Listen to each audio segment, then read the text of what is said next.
Baroota 1980 eegalee haga guyyaa amma nu argaa jirtan kana keessatti warraaqsa afaan Oromoo mana amantaa Ortodoksii Tawaahidoo Itoophiyaa keessatti dhiyaatii jiruuf nama bu'uura ta'aniif faarfannaadha haga wangeela babal'isuutti hojii isaan hojjetan guddaadha. Namni kun dhalatanii kan guddatan lixa Oromiyaatti. Eenyummaa nama kanaaf hojii isaanii baroota hedduuf ture kan waliin ilaaluuf deemnudha. Kabajamtoota daawwattoota keenya namni kun har'a na waliin kan jiran kutaa biyya lallaba Wallagga Ba'aa keessatti tajaajila afaan Oromootiin ammas hojiitti jiru. Dhiyoo kana immoo baatiiwwan 11f mana adabaa turan. Amma ba'anii as Finfinnee waliin jira. Egaa luba Soorii Guddatoo waliin turtii taasisnu waa hedduu akka barattan barnoota amantaas muuxannoo jireenya isaaniis akka qooddattan isin affeera. Waltajjiin irra jirru kun immoo Sabaayif Poodkaastiidha. An Lalisaa Alamuuti. Ogeessi kaameraaf teeknikaa Waliyaad Badhaasaati. Gama sagaleettiin immoo Alamuu Tashoomiin waliin jira. Nu waliin akka turtan ammallee dhaamsa kooti.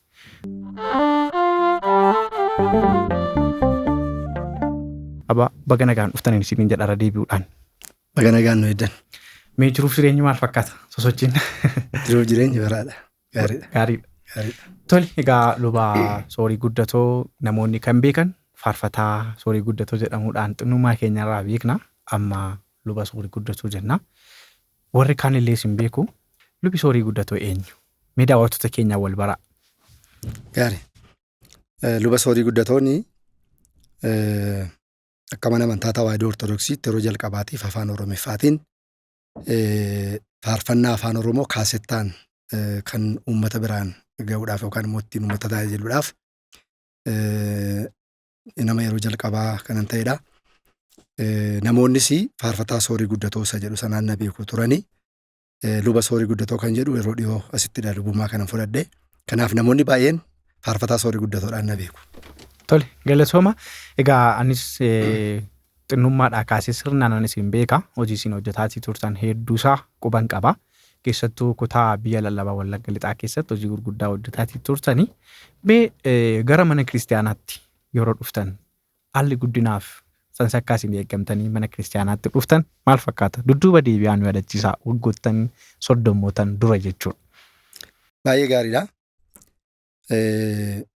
Jalqabumarraati haalli dhimma amantaatti guddachuu kan jedhu sun yeroon ijoollee ta'ee turetti dhimmi kiristaanummaa yerootti babal'atee hin jirredha.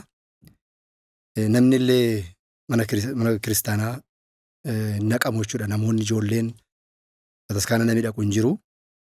Abbootii duwwaatu bataskaana dhaqu kun alatti akka ammaa kana faarfattoota amantoota walitti qabanii bataskaanatti barsiisuun hin jiru ture jechuudha yeroo ijoollee ture sanatti.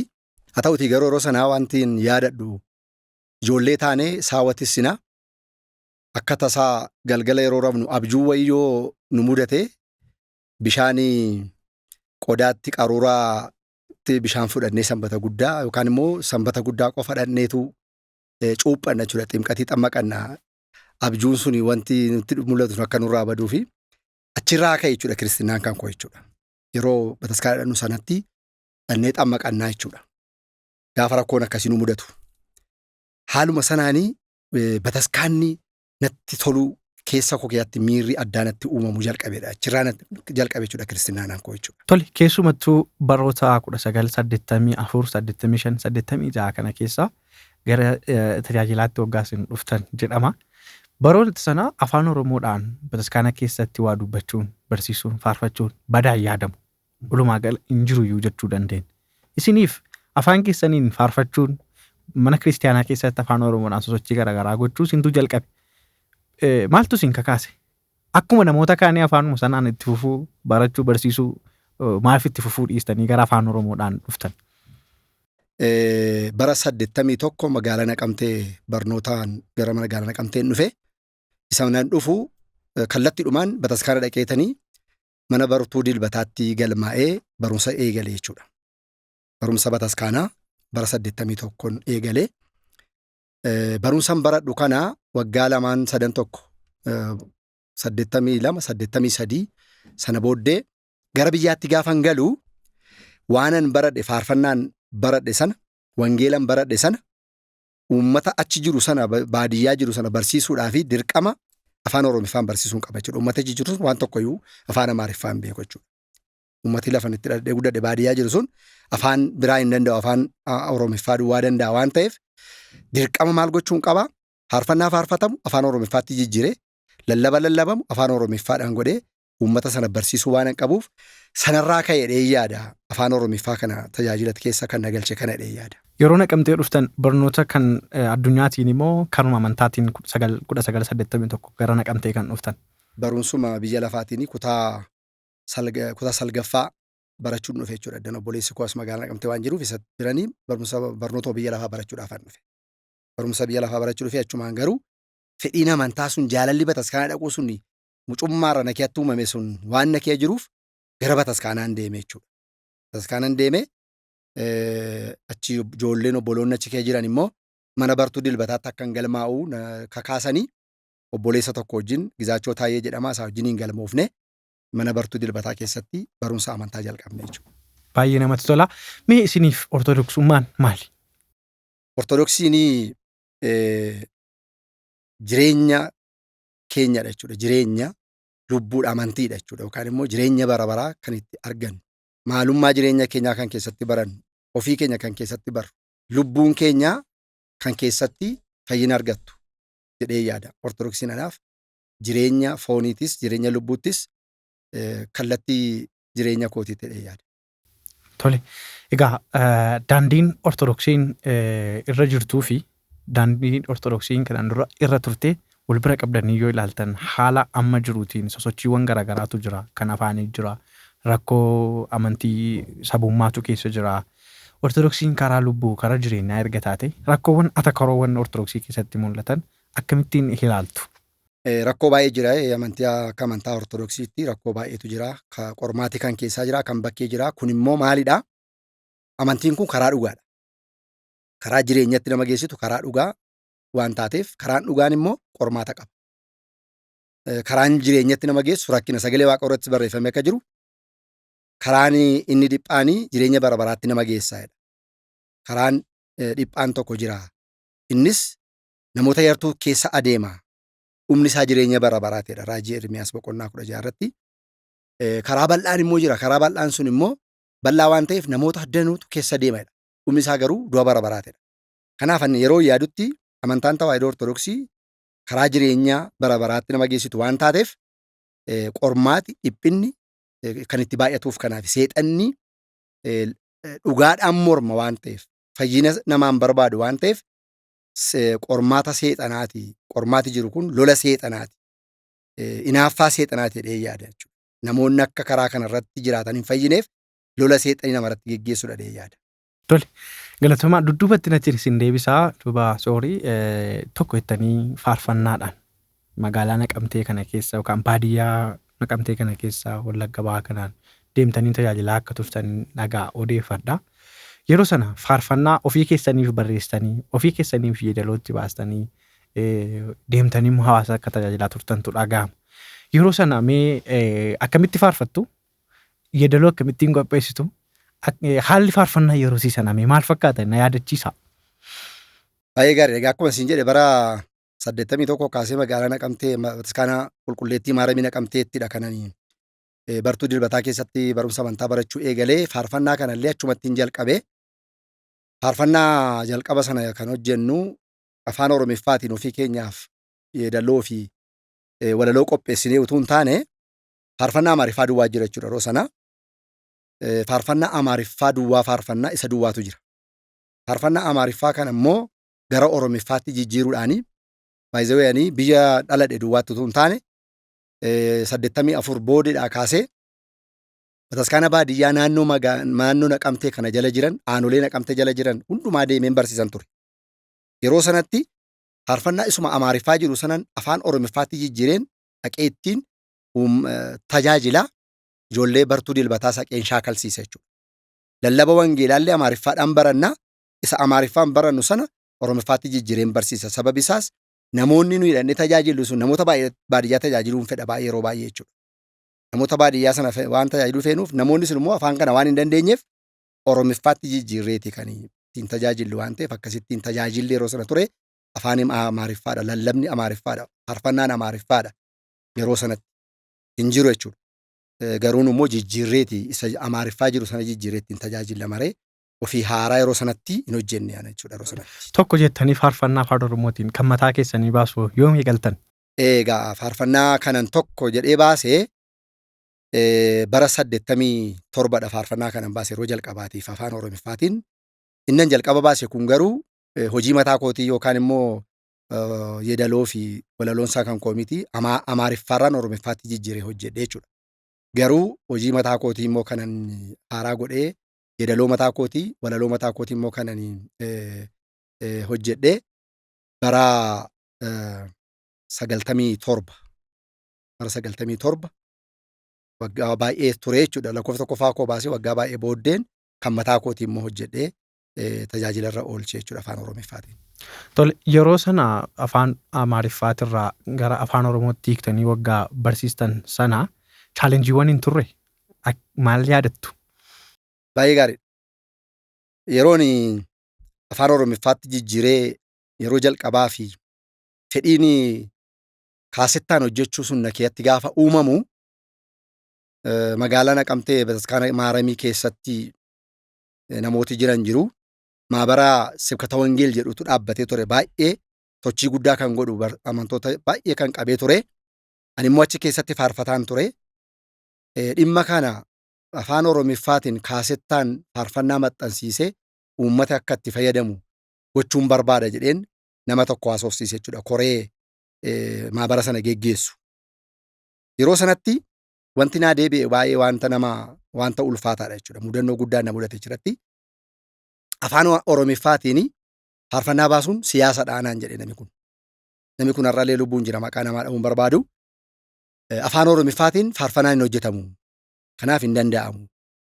Ani maabarri sun birrii qabaa an dandeettii isaan qabu birrii waan qabaniif hojjetanii galiinsaa isaanumaaf haa ta'u an sagalee duwwaadhumaanii sagalee faarfannaa kanan faarfadhaa waan kana hojjedhaa jedheen yaada kana dhiyeessee fi mormiin akkasiin irratti dhiyaate.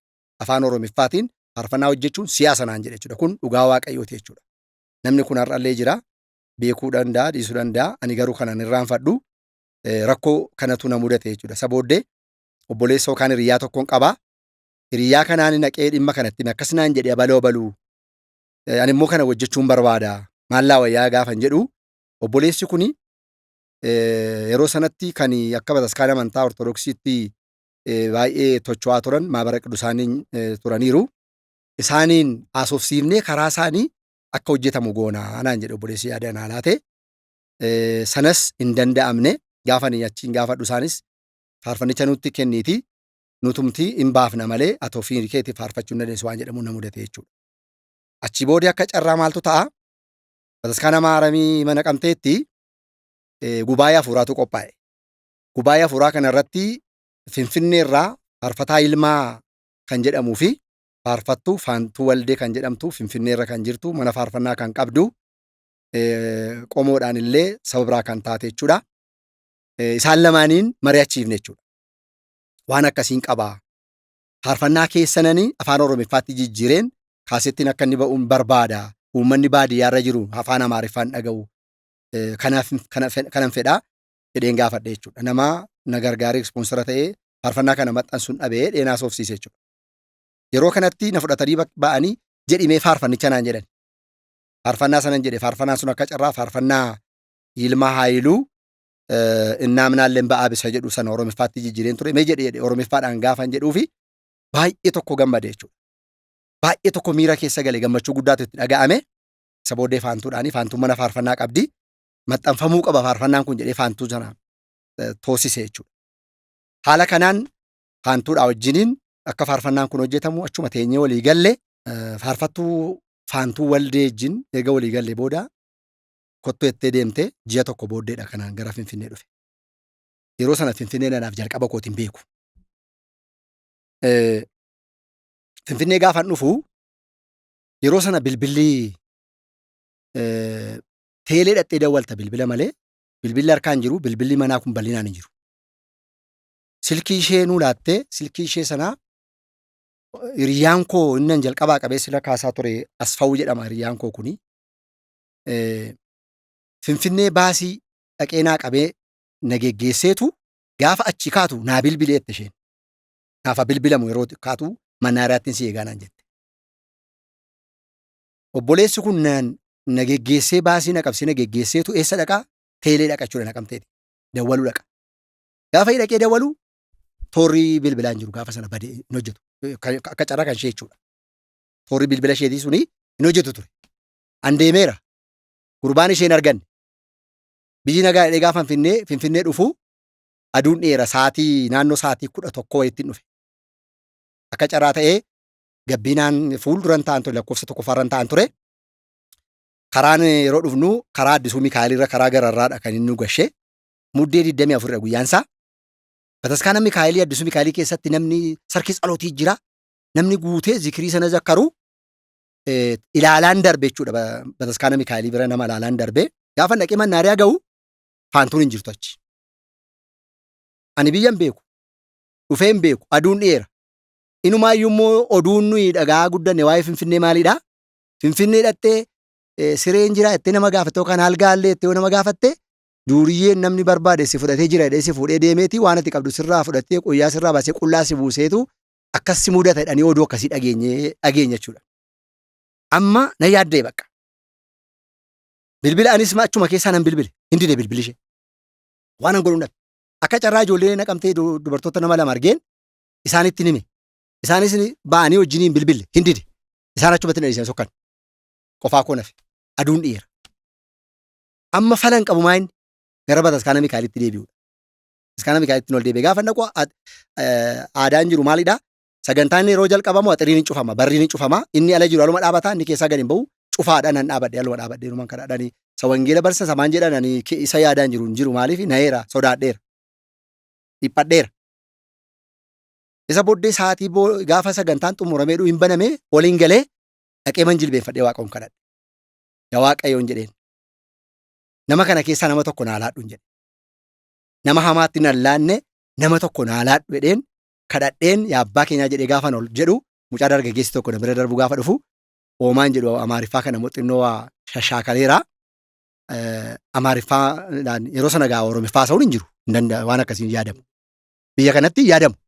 Afaan Amaariffaatiin faantuu waldeen falligiyaati nabbareen dindinoo jedhee seenaa jirutti hime. Hin beektu hin jedheen hin beekuu naan jedhe. Asuma Finfinnee kee jiraatan waliin beekan. Maa inni laakka seenaa jirutti hime bilbila bilbilii kottu naan jettee bilbila ishee gaafa bilbilu hin ba'uu mana ishee hin beekuu aduun natti dheeraa kanan rakkadhe maal na gargaartan jedheen. Kottu dhannee bilbilaa hin baane dhannee bilbille hin didi bilbilli. Isa booddee maal jedhaa kottu bakka si fuudheen galaa jedhe isuma yoo nan shakke. Kun amma yoo na fuudhee deeme waa tokko na godhe maalan godhe nan shakke. Duukaa deemuu sodaadhe. Isa booddee ammas maalan godhe kottu mi ammas irra deebinee yaallaan jedhee waanuma nanti ta'e hin beeku. Annee gaafa irra deebinee bilbila yaallu hin bahe bilbilishee. Carraa ta'e jechuudha. Gaafa naasofsiisu hin maraatte naate bakka. Hin naate isheeni eessa jirtu ammatti awutoobis taraa irra. Kottaa eessatti Qiddus Gabriel Mazmur beetii jedhaati paarlaamaa fi lafiitii achitti kottaa jette. Nageessiin jedheen anoo birrii taaksiin qabu siin geessuu nan kaffala beenu nageessiin jedheen. Gurbaan na fuudhee deeme argitee namni kun dirqama hin qabu garuu Waaqayyoo hin dirqamsiise jechuudha. Nan kadhadhee Waaqayyoo kadhannaa koo dhaga'ee naa ajajee mucaan kun na fuudhee amma gama paarlaamaa gama 4 kiiloo miti amma achitti nageesse taaksiidhaanii dhaqee faantuutti na kenne. Faantuun baay'ee naatee dama kalbii taatee oolte har'a bakka duutee oolte naan jette baay'ee sasheen akka turatti moreefu ganaan na haadha saayii. Mudannoo akkasii na mudate jechuudha. Faarfannaa jalqaba gaafan hojjedhu mudannoo akka kanaan na mudate. Sanaa booddee garuu Finfinnee akkuma gola koon keessa deemutti ka'e jechuudha. Guyyaa sana jalqabdanii jechuudha. Yeroo sana jalqabee torban tokko mana ishee taa'ee. Torban tokko yeroo mana ishee teessan kana waa hunduma isheetus hin danda'a. Isheetu na danda'a baasii nyaati kochumadha iddoon ciisichaa kochumadha baasii tokko hin baasu. Magaalaa kana keenya fuutee deemtee na barsiiftee warra meeshaa wajjiniin nannee wajjin shaakallaa indaamu waan si dhibu isheen qomoon ishee guraageedha. Afaan Oromiffaan beektu. Achitti na jechisiittee faarfannaa kan na jalaa qabde isheedha. Faarfannaa narkaa kan fudhattee jette isheedha afaan Oromiffaatiin. Yerusaalemi isa jedhu faa qaba faarfannaan sana faa baay'ee jaallatti isa. Faarfannichi kan isheedha. Oromiffaatti jijjiire baay'ee jaallatti. sana faallee na duukaa Oromiffaadhaan shaakaltee na duukaallee jette yeroo sana qomoon ol qooduun yeroo sana hin jiru bataskaana Ortodoksii keessa inni Oromiffaa hin dandeenye illee Oromiffaa wanta asirratti hin dubbatin hin dabarre baay'ee kanan guddaa galateeffadha jechuudha. Faantuu Waldee fi Faarfataa Ilmaa baay'een isaan galateeffadha. Maaliif yeroo sana manfasaawii dhugaatu jira, amantii dhugaatu jira, kiristaanota dhugaa sirriitu jiru. Qomoon ol qooduun hin jiru. Ati maa Oromiffaa faarfatte, ati maas akkasii goote namooti yeroo sana turan baay'een hin jiranii xinnoo yeroo hojjechuu dhufe nama tokko duwwaan na mudate jechuudha. Yeroo sanatti Naqamtee irratti isaan sila siin jedhe. Malee naannoo warra tajaajiltootaa wanti hafuurri jiru hafuura gaarii.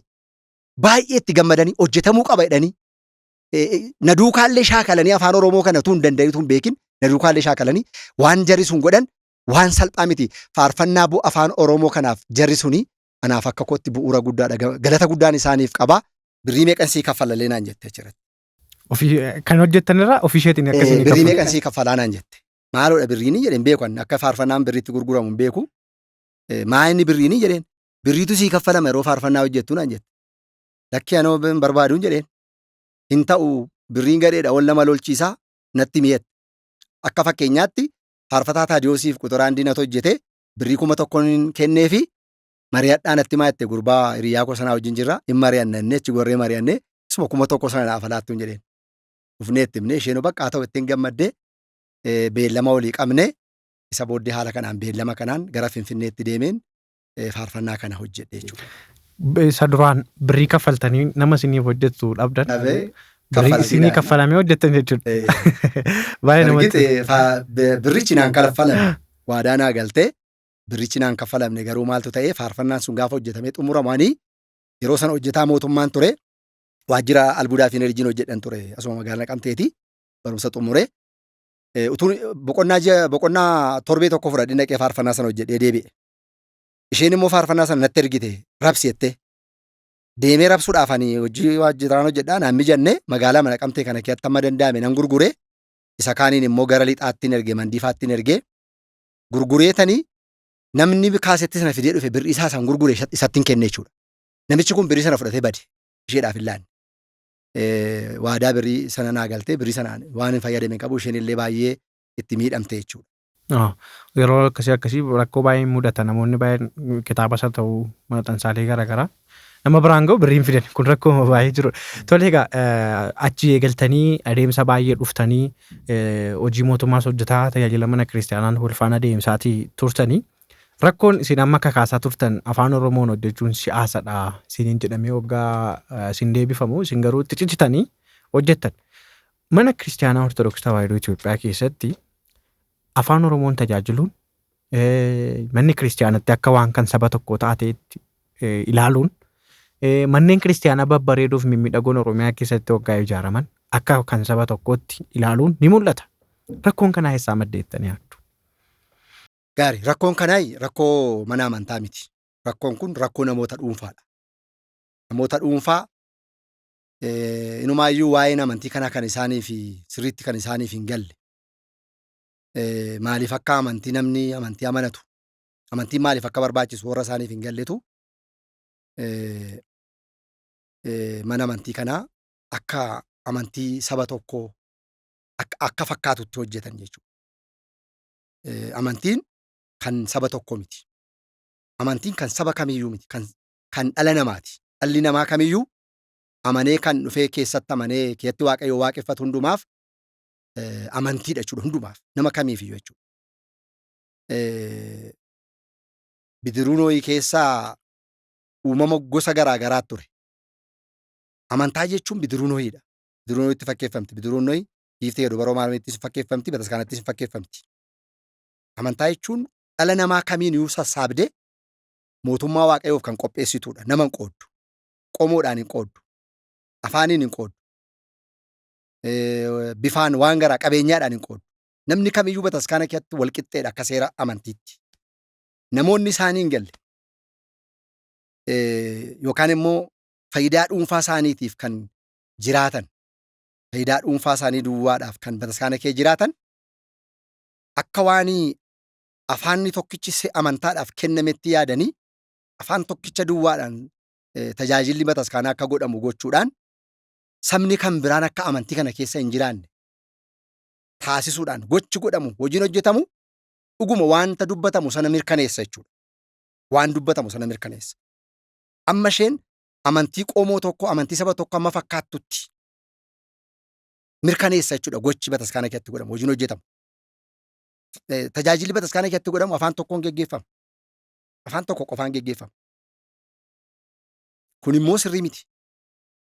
Macaafa qulqulluu irratti yoo fudhanne macaafni qulqulluun hojii ergamootaa boqonnaa 2 irratti gooftaa Yesuus Kiristoos namoota biyya lafaa kee afoote namoota 12 biyya lafaa irra deemanii sagalee Waaqayyoo isarraa barataniif isarraa dhaga'an isa gurraan dhaga'aniif ijaan argan sana addunyaa kana irratti deemanii akka labsanii jireenya isa ta'e Kiristoosiin addunyaadhaa wal beeksisanii namoonni Kiristoositti amanuudhaan jireenya bara baraa akka argatan hojii hojjetamu kanaaf meeshaan ni kenneef maali? Afaan jechuudha. Afaan kenneef Waaqayyo. Afaan tokko duwwaa beeku, afaan warra Ibrootaa duwwaa beeku jarri. Waaqayyo garuu kennaa Hafuura Qulqulluutiin afaan 71 kenneef. Afaan isaanii dabalatee 72 beeku jechuudha. Maaliif kennameefi?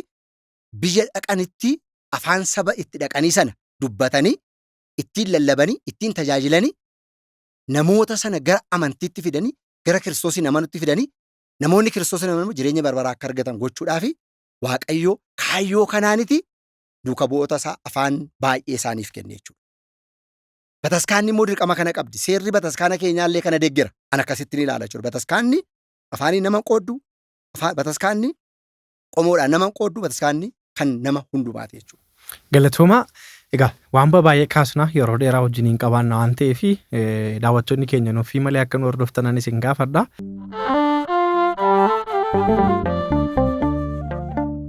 Galatoomaa. Mee faarfannaa jalqaba afaan Oromootti hiiktan sana albeemii keessan kan afaan Amaaraarraa afaan Oromootti hiiktan sana keessa namannaa isa jedhu sana sagaleedhaan mee haa yaadannu. Yaadachumaaf akka toluuf. Waggaa baay'ee kan turedha. Ni amanna abbaatti, ni amanna ilmatti, ni amanna Hafuura Qulqulluu, ni amanna abbaatti, ni amanna ilmatti, ni amanna Hafuura Qulqulluu. Shakkii tokko malee ni amanna Waaqni tokko jenneeti. Shakkii tokko malee ni amanna Waaqni tokko jenneeti. Kana bara 1987 kan isin faarfattan. Bara 1987. 87. Erga faarfannaa akkasiin dhuftanii immoo hojii mootummaa seegaltanii 1997 immoo faarfannaa albeema mataa keessanii baastan. Yeroo sana albeema mataa keessanii walaloos yeedaloos haala kamiin hojjettanii faarfannaa haaraa mataa keessanii uumuudhaaf yoo kaka'umsa akkamii godhattan? Gaariidha egaa faarfannaa akka lakkoofsa tokkoffaa sana akkan baaseenii yeroo sana hojii mootummaa inni hojjedhan ture albuudaa fi enerjii kiyaan hojjedhan ture waggoota 3 hojjedheetan dhimmi waa'ee hafuuraa kun taa'uuf ijaajjuu na dhowwee jechuudha. Hojii sana hojjechuu hin dandeenye. Hojii mootummaa sana hojjechuu hin dandeenye. Deemee tajaajiluu fedha akkasii miira akkasii na keessatti uumame jechuudha. Walumaa gala hojii mootummaa dhiistanii gara hojii tajaajila hafuuraatti shifti gochuu murteessitan. Sana booddee bara 89 naannoo 89 dhumarraa namoota baay'ee obboloota koo hiriyoota baay'een mari'achiise ani deemee wangeela tajaajiluu faarfannaan tajaajiluun barbaada bataskaana tajaajiluun barbaada. Hojii mootummaan dhiisaa jedhee namoota baay'ee mari'achiise. Namoota mari'achiise tokkollee namni na deeggaree hin jiru. Obboleessi koollee baay'ee sanarratti baay'ee natti muufate. Hiriyoota koo baay'ee natti muufatan. Ani garuu keessa kooti na dide jechuudha. Taa'uu hin dandeenye hojii mootummaa gallakkiseen itti dhiiseen biyyatti gale jechuudha. Dhiisee hojii mootummaa calluma deemu boqonnaa waggaa fudhadheen deeme jechuudha. Deemeetuun tajaajila kootti fufe baadiyyaa kana keessa deemeen tajaajiluutti ka'e bakka. Sana booddee hojii mootummaa nan dhaabee haala sanaan utuu hin jiraadhu kara mana amantaa namoonni na beekan yeroo baay'ee wajjiniin baadiyyaarra kan tajaajillu yeroo sana osoo magaalaa Naqamtee keessa kan turan qasiis Tashaala kan jedhaman jiru turan isaan baay'ee baadiyyaa dur wajjin tajaajilla turre isaan barreessaa waajjira biyya lallabaa godina Wallagga ba'aa turanii karaa isaaniitiin aanaa irratti akka itti gaafatamummaadhaan akkan hojjedhuuf na barbaacha gara biyyaa dhufan jechuudha. Naannoo Qilxukaaraa dhufanii an akka carraa ta'ee baadiyyaa sa'aatii 3 irra jira Qilxukaaraa irraa na barbaadanii dhabanii dhiisanii deebi'anii mandiirra namni hin jiru ture mandiirra na kaa'uuf turanii iddoo sana nama biraa ka'anii hin deebi'anii oduun dhaga'ee gara Naqamtee nan dhufe haala sanaan eebbi isaanii irraa buluu abbaa keenya Paappaasii abbaa Eliyaas warra jalqabaa tashaalee sana wajjin yeroo sanatti isaantu turan kan nu barbaadanii turan ramaduudhaa fi gaafan dhufutti isaan ijoollaa agarsiisan jechuudha. Isaan immoo maal godhanii abbaa Eliyaas warra jalqabaa wajjin jechuudha. Isaan maal godhanii Anfilloo biyya jedhamutti na ergan jechuudha lallaba wangeelaatiin. Biyya Anfilloo jedhamutti bara 1991 biyya Anfilloo jedhamu aanaa Anfilloo magaalaa Ashii jedhamtu bataskaana Ashii Maaramiitti lallaba wangeelaatiin na erganii akkasittiinanii lallaba wangeelaas faarfannaa koosuman dur faarfadhu sanas babal'isee ittiin uummata tajaajiluu jalqabee waggaa 3 biyya sana eegan tajaajilee boodan gara Naqamteetti ol deebi'e jechuudha. Gara Naqamteetti deebi'ee waggaa tokkoof bataskaana Maaramii qulqulleetti Maaramiitti barreessaa sabakaa gubaa'ee godhanii agarsiifatiin Naqamtee ramadanii tun achirra hojjedhu ammas achirraatii an sila tajaajilaaf hin ba'e siin jedheera. Gaafan bataskaana Maaramii barreessaa ta'ee qacaramu yeroo yerootti gubaa'een deeman ture karaa maabarri isaanii na ergu turan gubaa'ee na ergu. Gubaa'ee gaafan naqu hojiin bataskaanaa hojjetamu sanbata duraaf sanbata guddaadha. Hojiin barreessummaa sun. Kanaaf hin mijanne jechuudha. Namoota bulchaan yeroo sana turan hojiin hojjedhu sun hin mijanne xinnoo natti hin tolle walii hin taane jechuudha. Natti hin tolle. An deemee lallabuudha tajaajiluudha iddoo tokko taa'uun jaalladha jechuudha. Sababa kanaatiin akka carraa gaafanii waajjira beellabaana Wallagga Bahaa gaafan naqu namoonni achi hojjetan Maggaabee Siraataa Gaaboo Qoreefaa kan jedhaman nama najjootti erginuu dhabne beeta kinatii jedhanii dhaabatanii haasa'u turan. Annan deemaan jedheen. Hin deemtaana jedheen jedheen. Iyyata barreessi fidanii iyyatan barreessee aanaa najjootti itti gaafatamaa beeta kinatii aanaa najjoo godhanii achitti na ramadan jechuudha. Achirra utuun beeta kinatii hojjedhu bara 95 tun achirraa hojjedhu nafsee isaa maaroo obboleessa keenya faarfataa Garramuu Baayisaa faarfannaa hojjechuuf Finfinnee dhufe. Finfinnee gaafa dhufu Aariyaamiin dhufe.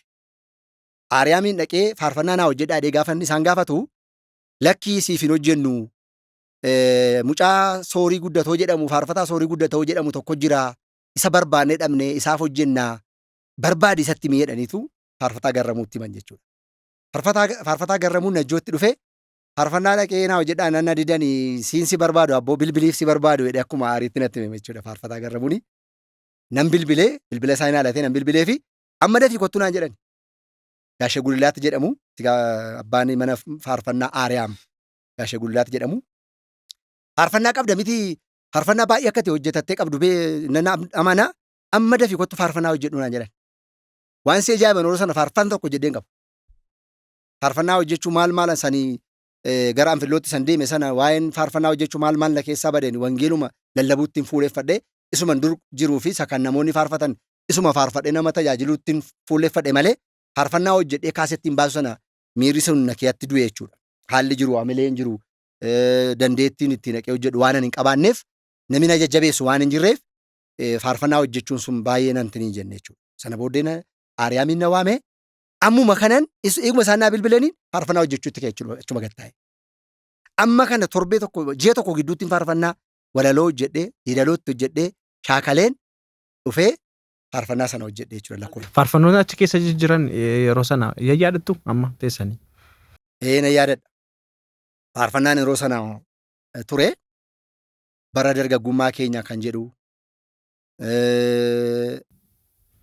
Bara dargaggummaa keenya waaqa fajaajamna. Bara dargaggummaa keenya waaqa fajaajamna. Isaaf abboomamne ijoollee saataanaa kan jedhu kana fa'i faarfannaa yeroo sana ture. Keessumaayyuu miira dargaggummaati waan barreessan fakkaatas.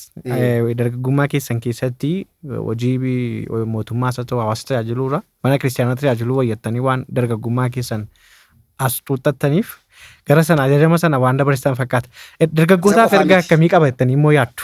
Wantichi tokko sanadha. Inni biraan garuu yeroo sanatti wanti faarfannaan kun hojjetameefi yaada mataa isaa danda'e qaba. Yeroon suni dhimma HIV irratti yeroo sana baay'ee HIV'n babal'atee dhimma babal'ina HIV irratti immoo hojii HIV ni hojjetama ture. Aanaa sana irratti barumsi hin barsiifama ture. Boleessa keenya waasiin amanuu achirraa dhimma HIV kana irratti gimbiira taa'echitti hin hojjetama ture. Dhimma kanaan kan wal qabsiise faarfannaa HIV ilaallatu hojjedhaa jedhee anaa fi faarfataa Garramuu Baay'isaa nu ajaje jechuudha. Faarfannaa kana faarfataa Garramuu Baay'isaa wajjin hojjenne. Dhimmichi dhimma HIV irratti xiyyeeffateeti kan hojjetamu. Dhimmi jireenya dargaggootaa irratti dargaggoota yeroo baay'ee kan dhimma sanaaf yeroo baay'inaan harka caalaa kan saaxilamu dargaggoota waan ta'aniif dhimma sanaa wal qabsiifnee akkasitti hojjetan inni guddaan dhimma HIV wal qabateetu hojjetame jechuudha. Ergaa adda biraas qaba ture Ergaa jechuudha. adda biraa qaba. Tole egaa galatooma dhuftanii kutaa lallabaa Wallagga Lixaa keessatti mana lubummaa magaalaa Najjoo kan aanaa Najjoo bulchaa turtanii dargaggummaa keessaniiti. Hoggansi maal fakkaata? Dargaggummaaf hoggansi yeroo sana. Gaariidha. Egaa yeroos ni ulfaata egaa hoggansi yeroo sanaa ani muuxannoo hin qabu. Muuxannoo hin qabu faarfannaa faarfachuudha inni guddaani. Wangeela immoo xiqqoo nan yaala yeroo sanaa. Barumsa bal'inaan yeroo sana sirriitti bisheeffannee dhimma bulchiinsaa egaa kennaama Waaqayyoo ayyaanuma Waaqayyoo nu gargaaree amma danda'ame hojjenne malee itti cimina akkasiin qabadhee bishaataa dhadhee hin jechuu hin danda'u. Garuu waan nama ajaa'ibu hojii guddaa tokkodha kan hojjetame magaalaa Najjoo sanarratti jechuudha. Wanta hin irraanfanne yeroo inni achi ture sanatti hojii guddaa tokkotu hojjetame. Bataskaana 2 jira Najjoo yeroo sanaa har'a gara bataskaana 6 ta'eera. Bataskaana Mikaa'elii fi Kidaana Miiratii jira.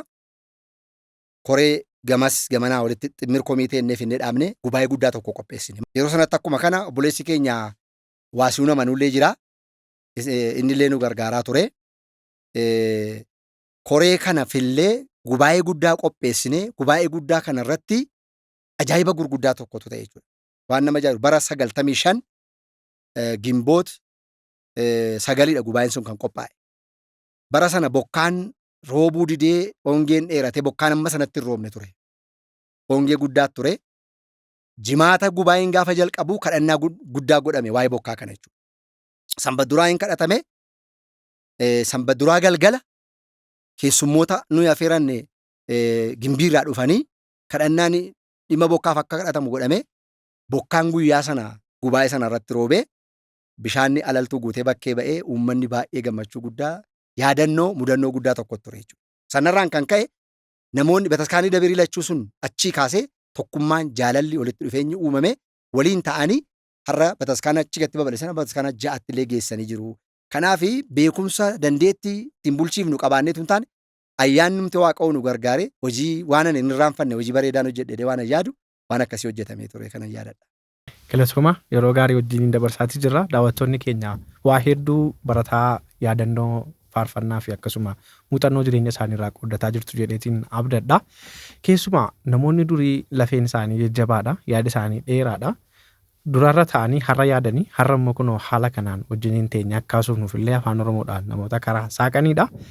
Luba Soorii Guddata waliin jirra. Faana bu'aan isiniin jedha. Tole egaa Najjoodhaa kaatanii Gimbiitti immoo ol guddattan kutaa lallabaatti. Maal fakkaata haala sanoo sas haa yaadannu kutaawwan garaagaraa irratti biyya lallabaa Wallagga Lixaa keessatti barreessaa kutaa biyya lallabaa taataniitu tajaajila garaagaraa deemtaniitu rakkoowwan garaagaraa tachi ture. Mee yeroo sanoo akkamitti yaadattu? Gaariidha. Egaa Najjoorraa gara Gimbiitti yeroo dhufu jalqabaa gara Najjootti yeroo deemu waajjirri biyya lallabaa lixa Wallaggaarra hin jiru ture. Naqamteedhumaa deemte? Naqamteedhumaan deeme. Xalayaadhuma waajjira biyya lallabaa Wallagga Bahaatiin nan deeme. Ergan achi dhaqee hojii jalqabeetii Gimbiin of danda'e. Bara 95 sana natti fakkaata kan inni jalqabe. Gubaa'ee nama qopheesse sanadha gara Gimbiitti akkan dhufuuf kan sababa naa ta'e. Keessummoonni yookaan geggeessitooti amantiin yeroo sana Gimbiirra jiran isaanii ni affeere. Isaantu dhufee gubaa'ee sana geggeessee hojii geggeessaa biyya lallabaa godina Wallagga lixaa yeroo sana reefuu dhufanii reefuu hojii jalqabu isaanii ni nafeere. Isaan dhufanii gubaa'ee sana waan qophaa'e waan hojjetame sana gaafa argan yeroo sana dhaabbatanii maal godhan achumarraa kaasanii gara gimbiitti olla guddisanii jechuudha. Gara gimbiitti olla guddisanii. Egaa yeroo guddina jedhamu teessuma lafaadhaanidha guddini sun malee gara Najjoo gaafan deemu 146 hin deeme. Mindaan keessan ja'a 146.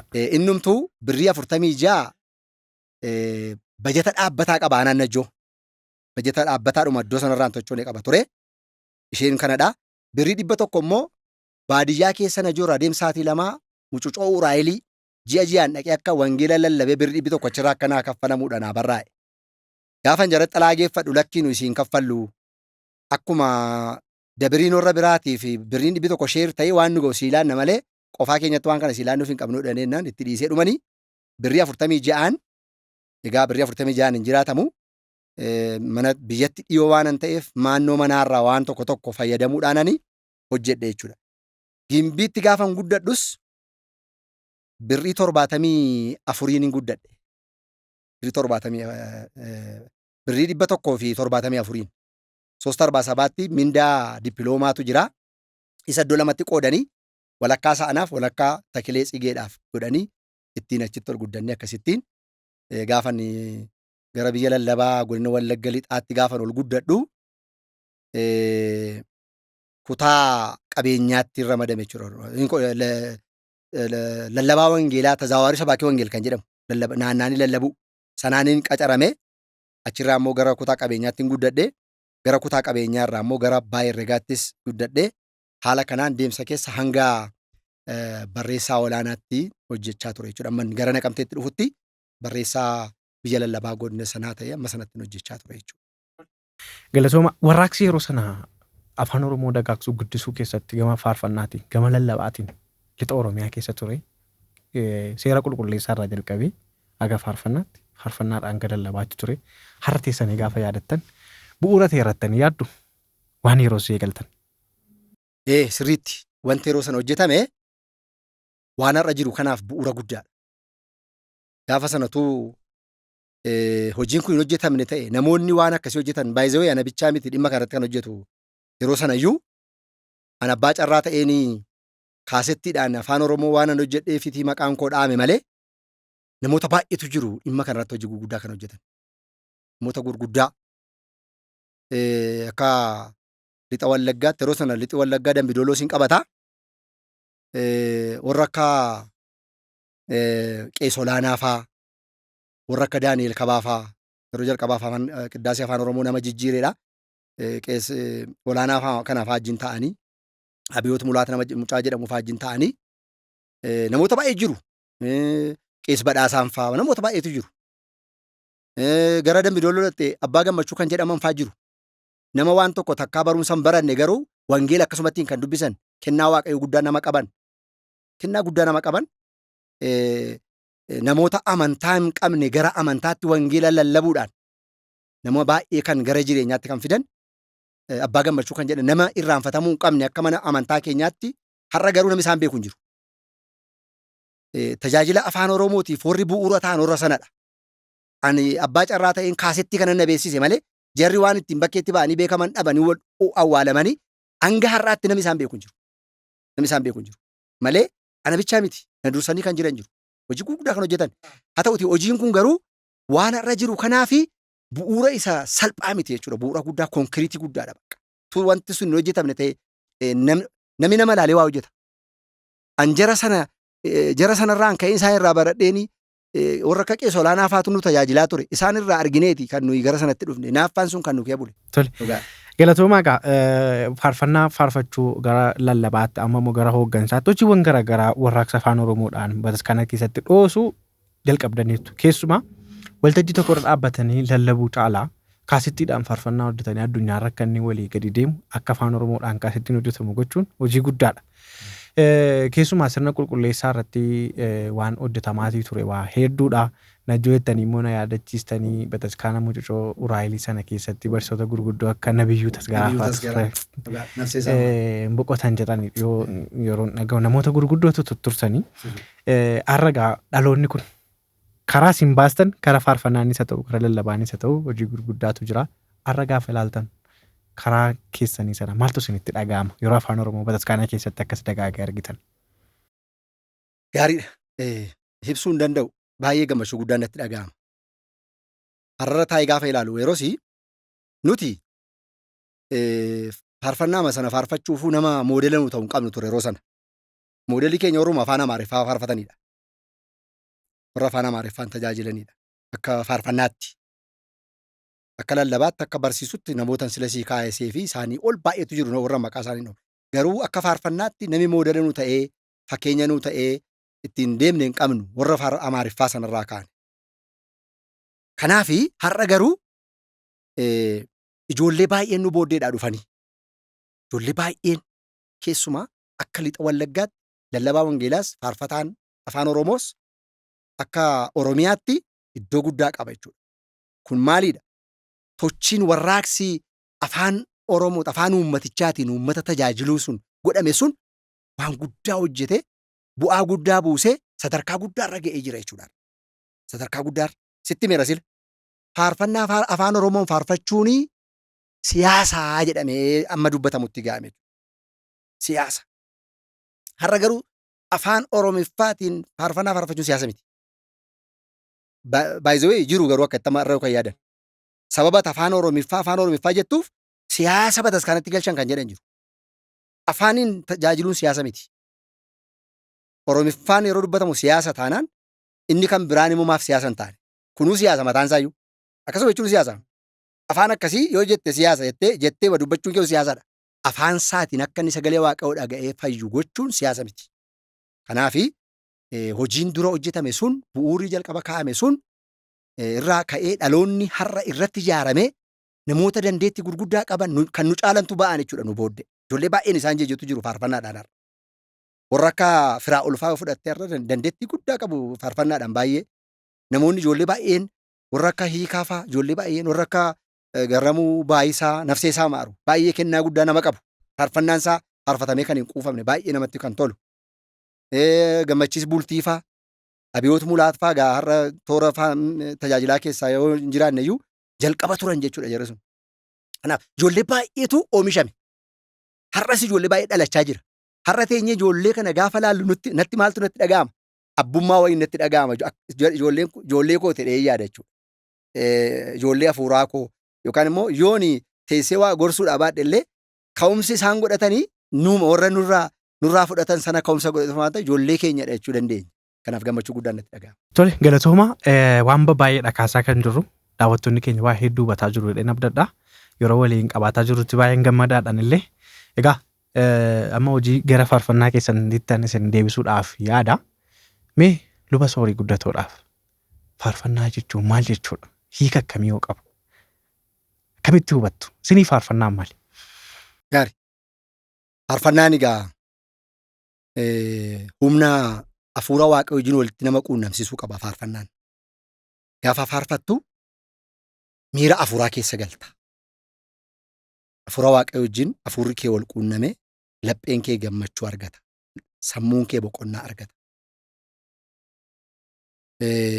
Waan biyya lafaa waan foonii si irraanfatta. Waan jireenya Waaqarraa yaadda.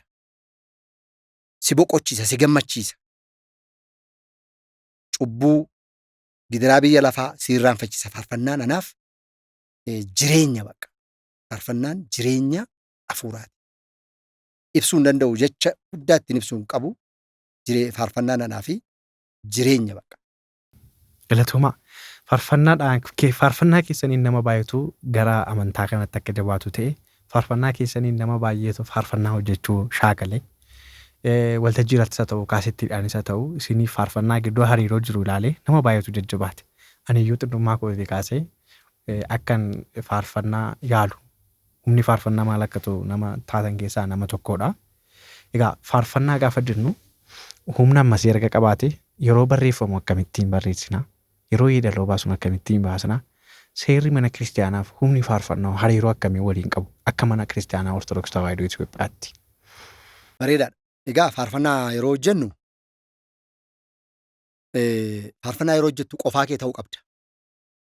Qofaa kee bilisa taatee bakka namni sin argine yookaan bakka namni sin jeeqne bakka baay'ee bilisa ta'e yoo danda'ame dallaa mana kiristaanaa biqiloota jiran keessa teessee firii taatee Waaqayyoon kadhattee hojjechuu qabda faarfannaa. Yeroo sanatti maal taata? Hafuura keessa galta jechuudha. Dubbii Waaqayyoo keessa galtaa. Wantooti baay'een sii dhufu jechuudha. Waa'een hafuuraa dubbiin Waaqayyoo wangeelli dubbiin Waaqayyoo si keessa dhufaa. Sanarra dhaabbattee faarfannaa sana kalaqxa jechuudha. Yookaan immoo walaloo sana qopheessita jechuudha. Yeedaloo sanallee akkasittiin fidda jechuudha. Hafuuraan kadhattee jechuudha. Kanaaf iddoo bilisa ta'e. Inni lammaffaan yeroo faarfannaa hojjettu of eeggannoo si barbaada jechuudha. Tokko akka mana amantaa keenyaatti yeedaloon faarfannaan ittiin hojjetamu yeedaloo Yaareed kennaa waaqarraa kennameef sanaan yeedaloon faarfannaan itti faarfatamuuf yeedaloon sirbitti sirbamu tokko miti jechuudha. Rukuttaansa waan garaagartummaa qabaachuu danda'a. Kanaafi sanalleen eeggatta jechuudha. Akka inni sana kee baane eeggannaa gochuu qabda. Inni biraan walalooti qopheessitu iccitii mana amantaa keessaa ba'ullee akka hin qabaanne of eeggannoo goota jechuudha. Dhimma jajannaa Waaqayyoo galata Waaqa irratti yeroo hojjettu iccitii waaqummaa haala hin faalleessineen of eeggannoo cimaa. Baay'ee faarfannaa hojjechuudhaaf wangeela beekuu qabda. Bu'uuraanii barumsa amantaa qabaachuu qabda. Sababa namni faarfannaa faarfateef nan faarfadha jettee ka'uu hin qabdu. Walaloo qopheessu jettee amma yeroo baay'ee ijoollee baay'een faarfannaa kana yeroo baay'ee lixa Wallaggaa irra ture saansurdii gochaan ture. Ijoollee baay'een biratti dhufanii saansurdii godhachaa turanii jajjabeessaan ture. Ijoollee baay'ee akkamiin nu mudatu calluma jedhamee jecha qilleensa keessaa funaanamee walitti sassaabamee walaloo ta'ee kan dhufeetu dhufa yeroo baay'ee jechuudha. Giraawundii wangeelaa kan hin qabne. Giraawundii seenaa mana amantaa yookaan immoo sirna mana amantaa kan hin qabne baay'eetu jira. Kanaaf yeroo hojjetamu walaloon isaallee yeedaloon isaallee giraawundii bataskaanaa qabaachuu yookaan immoo seenaa bataskaanaa, seera bataskaanaa, wangeela giddugaleessa godhatee hojjetamuu qaba. Cal jettee yaada kee dunuunfattee akka ittiin qilleensa keessaa funaanuu qabdu. Caqasa macaafa qulqulluu, kitaabota mana qulqullummaa keessa jiran, tajaajila bataskaanaa keessatti tajaajilaman wantoota amma kidaanii irra wantooti jiran jiru, saataati irra wantooti jiran jiru, sanarraallee wanta fudhatamu jiru. Yookaan immoo gadilii qulqullootaa, dirsaana ergamootaa, wanta kanarraallee fudhatte, achirraallee wanta ati fudhattee wangeelaa wajjin walitti firoomsitee haala kanaan hojjetama jechuudha. Akkatti hojjetamuu qaba, akkasittis hojjetama jechuudha. Fakkeenyaaf yeroo baay'ee faarfannaa koo yoo caqastee ilaalte hundisaa wangeela irratti kan hundaa'e seera bataskaanaa yookaan immoo seenaa qulqullootaa irratti kan hundaa'e akkasittidha. Yeroo baay'ee xiyyeeffannaadhaan kanan hojjedhu akkas ta'us qaba yaada. Dhaluun akkasittiin hojjechuu qabu. Tole, galatooma. Faarfannaa keessan keessaatti tokko kan baay'ee jaallattanii fi caalaatti immoo ammoo sagantaa keenya kanaaf simboo addaa qabaatu jennee yaadnu tokko waliin faarfannaa sana haa eegallu. Galaataan galchaa fi waaqa koo fi bultoosaatti seenee sagadee isaa fi haalleluuyaa haalleluuyaa jedhee olmaasaan dubbadha wanta inni naaf godhee haalleluuyaa haalleluuyaa jedhee olmaasaan dubbadha wanta inni naaf godhee jabaadha Waaqayyoo hundaanee danda'a jecha sagaleessaan hundumtoonni ta'a. Isaanan argadhe nagaa mana kooti alfaadhaaf omeegaa inni abdii kooti. Isaanan argadhe nagaa mana kooti alfaadhaaf omeegaa inni abdii kooti. Galatooma. Mee faarfannaa kana bara meeqa hojjettan? Faarfannaan kun faarfannaa lakkoofsa sadaffaadha. bara kuma lama hojjedhe jechuudha. Bara 2000 Bara 2000. almost waggaa 17 ta'eera jechuudha kunis. Eh, Umuriin isaa deema. Sagaleen keessa nama iyyuu bara dargaggummaa sanaa wajjin wal fakkaata. Waan jijjiirame hin qabu. Yeroo hundumaa ni shaakaltu moo faarfannaa kana sagaleen akkamittiin jijjiiramne? Gaariidha. Ndaa'um faarfannaa kanarraa baay'ee nu fagaadhee jira. Shaakalaa hin jiru. Irra caalaa gara lallaba wangeelaatti luucca'ee jechuudha. Gara sanatti waan hin ta'eef yeroo baay'ee faarfannaa kana hin shaakalus hin faarfadhus. Garuu akkasumaan egaa silas kennaa waaqayyooti wanti hundumtu waan ta'eef sanuma ta'eeti malee shaakala qabaadhee miti irraa baay'ee fagaadheen jira faarfannaarra.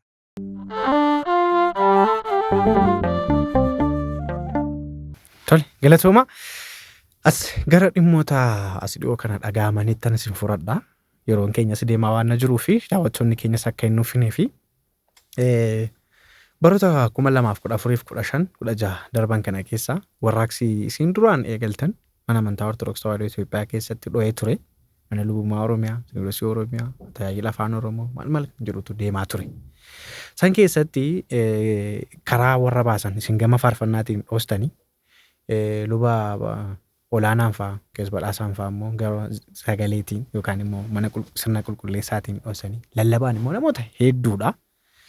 Kun walitti cuunfamee dhaloonni gaaffii mana kiristaanaa akka gaafatu godhee hojii gurguddaatu hojjetame. Sanaan wal qabatee immoo baatiiwwan 11f rakkoon garaagaraa dhalatee akkasiin mana adabaa turtantu dhaga'ama. Mee maal goonaan hidhamtan? Eenyutu isin hidhee? Maal gootan immoo jedhanii isin hidhan?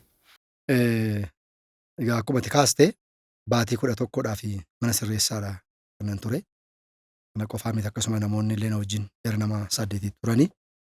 Dhimmi waa'ee riifoormii jedhamu. Riifoormiin mana amantaa keessatti wanti taasifame sun yeroo dhufetti nuti riifoormiin kun dhimma tajaajila afaan Oromoo irratti waan xiyyeeffatuuf duras immoo waan kana keessa akkuma silaa haasaa dhufne achi keessa waan jirruuf dhimma kana uummanni sabni Waaqayyoo kun sababa afaaniin mana amantaa keenya keessatti afaan Oromootiin tajaajili barbaachisaa ta'e uummata kanaaf waan hin kennamneef bal'inaan waan hin kennamneef namoonni baay'een amantaa keessaa ba'anii nama baay'eetu amantaa jijjiirate. Ilaalcha sanaanii yoo dhimmi kun dhimmi afaaniin tajaajiluu kun babal'ate namoota warra jiran cimsinee warri badan illee deebi'uu danda'u kan jedhu ilaalcha kana giddugaleessa godhannee dhimma riifoormii kana deeggarre jechuudha. Namoonni immoo riifoormii kana immoo mormanii iddoo lamatti gargar cabne adda baanee dhimma kana gidduutti rakkoon kun utuu ta'ee jiru jalqaba kanarratti addaan yaadaan gargar baane jibba dhuunfaa namni qabu hin jiru. Waan nama dhibu namoota iddoo lamatti cabne kanaa wajjiniin booddee iddoo tokkotti dhufnee akka waliin hojjennu sinodoosii waliigalaarraa ajeejii gadi bu'ee isaanis dhufanii nuyi silumayyuu biiroo jirraa tokko taanee hojii jalqabne jechuudha. Egaa warri dhimma riifoormii sana yeroo nuyi geggeessinu xinnoo isaan nutti mufatan sana deeggaruun keenya kan isaan ittiin tolle maal godhan jechuudha. Nutti kan keessaanii kan nutti aaru kan nutti gaddan namoonni muraasni. Mana kiristaanaatu isin himate moo namootaaf himate? Amma kana kan qorannoo irra turtan ji'a 11 guutu. Mana kiristaanaatu hin taane namoota dhuunfaadha. Namoota dhuunfaa. Ji'a 11 guutuu mana sirreessaa himata tokko malee ragaa tokko malee ji'a 11 guutuu hidhamneeti. Booddee garuu adeemsaan wanti qorannoon geggeeffamu wanti hundumtuu godhamee bilisa jedhamneetu hidhaati hiikamne jechuudha. Kanaafi bu'uurri isaa dhimmuma tajaajila afaan Oromoo sanaan kan wal qabatudha dhee yaadan akka kootti. Kanaa achi waan biraa waan goone qabnu nama jibbine balaaleffame nama miidhaatti hin geenye tokkollee hin qabnu. Yaaduma sana deeggerree ati immoo yaada deeggaruu qabdu deeggaruun mirga keeti. Inni mormes mirga isaati. Namoonni tokko tokko yookaan qaamonni tokko tokko namoota tajaajila afaan Oromoo akkas babal'isan dura yakkoota hin malleen yookaan immoo waan isaan hin qabneen hadheessanii hiisisuu ammeessuu mana kiristaanaa irraa ari'achuutu mul'ata. Rakkoo isin irra gahaa tureef kan baatii 11 kan isin irra ga'e irraa kana hubanna. Warreen akkas godhaniif maal dhaamtu? Uummanni hoo taatiin akkasii waggaa dhalatu maal gochuu qaba jettanii yaaddu? Warra akkas godhaniifi galagalanii ilaaluu qabu, dhaabbatanii yaaduu qabu. Namni bataskaana keessatti afaaniin alallabamu yeroo jedhamu dhimmichi dhimma afaanii miti, dhimma siyaasaa miti, dhimma oromummaa miti. Dhimmi oromummaa, dhimmi afaanii iddoo mataa isaa danda'e qaba. Afaaniin barattee mootummaa waaqoo dhaalta malee afaan sanaan mootummaa waaqoo hin galtu. Jarri nu banne dirqama guddaatu isaan irra jira. Gaafachuu hin qabnu ture nuyi. Kan natti dhaga'amanaan. Afaan kun na barsiisee isaaniin gaafachuu hin qabnu ture. Isaantu yaadii naa gochuu qaba ture. Sinodoosiin waliigalaa immoo karoora mataa isaatii baasee dhalli namaa fayyuu qaba isa jedhu giddu galeessa godhatee saba biyya Itoophiyaa keessa jiran kanaaf afaan isaaniitiin karoora ittiin namni fayyu gaddiriirsee ittiin hojiirra oolchee lubbuun namaa akka fayyu irratti hojjechuu kan qabu isaanidha. Warra waan kana morman dogongoraa jiru, hubachaa hin jiranii. Hawaasni kun afaan isaan tajaajila argatee mootummaa waaqoo dhaaluu akka danda'u irratti hojjechuu qabu. Hawaasni keenya immoo yoo haalli mijataan kun uumamuu baates yoo uumames kiristaanni kiristaanaa qormaata obsuu qabaa, danda'uu qabaa, waaqayyoon kadhachaa gaaffii isaa immoo itti fufee waan gochuu qabu immoo godhee naamusa kiristaana tokkorraa eegamu. Kiristaanni tokko naamusa qabaa. Naamusa kiristaana tokkorraa eegamuun hojii dhimma afaaniin tajaajilamuu irratti hojjetamu kana hojjechuu itti fufuu qabaa kanan jedhu yaada qaba. Dhumarratti gudunfuudhaaf deemna. Akka carraa ta'ee aga yoonaatti waan hedduu kakaasnee waan biizines qabna. Seenaan keessan bu'aa ba'iin jireenya keessanii muuxannoon hojii keessanii daqiiqaa kana gidduutti poodkaastii kana waan haasofnee fixu miti. Yeroo biraa dhimma biraadhaan wal arguu dandeenya. Haa ta'u malee isa dhumarratti namoota yeroo mana hidhaa turtanis haa ta'u yookiinis immoo hojii kana keessatti hin daganne har'a ga'uu keessaniif waaqayyoon taasisanii jettan carraa dhumaa isinii kenneen hidhaa waggaa tokko turanii ba'uun baay'ee ulfaataadha. Haala rakkisaatu jira. Rakkina uummaticha arguu hin qabne irraa of dura dhaabbatanii ofii hidhamanii sabicha akka afaan Oromootiin tajaajila argatu gochuun waan salphaa miti. Kanaaf uummannis isin galateeffata. Isin yoo dhaamsa ergaa qabdan yoo qabaattan carraa isinii kenna jedheetan.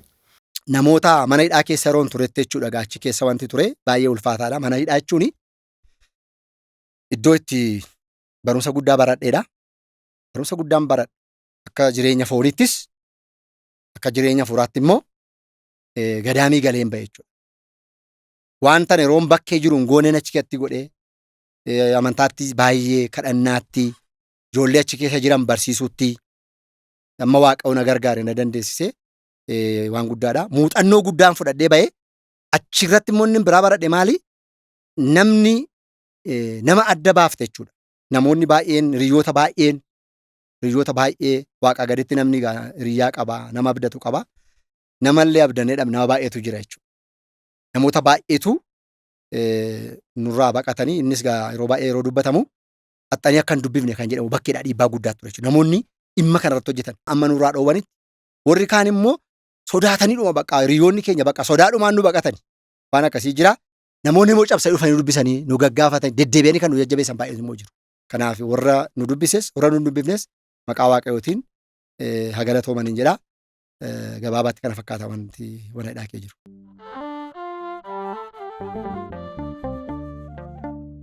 Baay'ee galatoomaan isiniin jedha. Turtii bareedaa amma yoonaatti waliin taa'ee isiniin bu'aa bahii jireenyaa muuxannoo keessan faarfannaa dhaamsa waa'ee tajaajila afaan Oromoo waan baay'ee kaasne yeroo keessan qaalii sana naqamtee irraa dhuftanii asitti istiidiyoo keenya Sabaayif Miidiyaatti waliin taa'isuu keessaniif maqaa daawwattoota keenyaan hedduun isin galateeffadha. Maqaa uummata kiristaanaatiinis galatoomaan isiniin jedha. Anis baay'ee sagantaa kanarratti naaf eertanii akka gaaffiif deebii godhu waan naaf eertaniif maqaa waaqayyootiin guddaan isin galatoomfadha. Waaqayyo isin haa eebbisu. Sagantaa miidiyaa kana immoo yookaan immoo sagantaa hojjetamaa jiru kana miidiyaa kana waaqayyo nuuf haa guddisu, nuuf haa eebbisu. Ijoolleen Oromoo nuti yeroo faarfannaa jalqabne miidiyaan akkas nu waammatee ofitti nu simatee muuxannoo namarraa argannu iddootti hojii amantii hojii hafuuraa hojjennu waan akkasiin qabnu turre waan sila dubbachaa oolle sun faarfannaa duwwaa miti miidiyaallee nuu dhalee kun har'a obboleessa keenya miidiyaa Sabaayif jedhamu obboleessa keenya Diyaaqoon Alamuun sadarkaa kanatti waaqayyo isa gargaaree isa guddisee nullee kanarratti argamnee carraa kanallee sababa kanaan arganne jechuudha. Ijoolleen obboloonni keenya ganaa nu booddeedhaa dhufan carraa guddaa qabu. Nu carraa kana qabnu turre waaqayyoo istuudiyoo kana waaqayyoo nuuf eebbisee sadarkaa istuudiyoo sadarkaa guddaa ga'u ijoolleen keenya baay'een kan keessatti seenaa guddaa hojjetanii hojii lubbuu namaa fayyisu iddootti hojjetan Waaqayyoon nuuf haa taasisu, Waaqayyo isin haa eebbisu, Waaqayyo isin haa kabaju. Eebbifama galatni Waaqayyo isa hundumaa godhe Waaqayyoof immoo galanni guddaan isaaf haa ta'u. Ulfaadhaa isinillee Waaqayyoo hunda keenya wajjiniin haa jiraatu. Kabajamtoota daawwattoota Sabaayif Podcast kun sagantaa addaa dhimma amantaa akkasumas immoo mana amantaa Ortodoksii Tawaahidoo Itoophiyaa keessatti namoota tajaajila hafuuraatiin aarsaa kafalanii milkaa'ina argamsiisanii fi namootaaf bu'uura ta'an hojiin isaanii nama keessatti faarfannaadhaan lallabaan kan seera qulqulleessaadhaan hojiiwwan amantaa irratti jajjabaatanii fi nama jajjabeessan miilla wangeelaa warra ta'an asitti finnee kan waliin turtii garaagaraa taasisuudha. Waliin har'a kan turan luba Soorii Guddatooti. Qophii kana qopheessuun kan isin faana ture Lalisaa Alamuutii. Oliyaad badhaasaa ammoo gama ogummaa kaameraaf teeknikaatiin nu wajjin ture. Alamuuta Shoomee gama sagaleetiin nu wajjin ture. Egaa Sabaayif miidiyaa yuutuubii keenya sabskiraayib gochuun dagatina gama sooshaal miidiyaa pilaatfoormii jiru hundumaatiin sabskiraayib gochuu waliif qooduu akka hin daganne isiniif dhaama. Asuma iskiriinii irratti argaa jirtan kanaan Sabaayif miidiyaa yuutuubii keenya sabskiraayib godha, sheer, laayik, koomentii gochuu hin dagatina. Waaqayyo hunduma keenya wajjin haa jiraatu. Kun tajaajila amantaa babal'isuu fi miilla wangeelaa ta'uudhaaf miidiyaa banameedha. Galatoomaan isiniin jedha. Waan nu daawwattaniif horaa bulaa deebanaa. Nagaatti.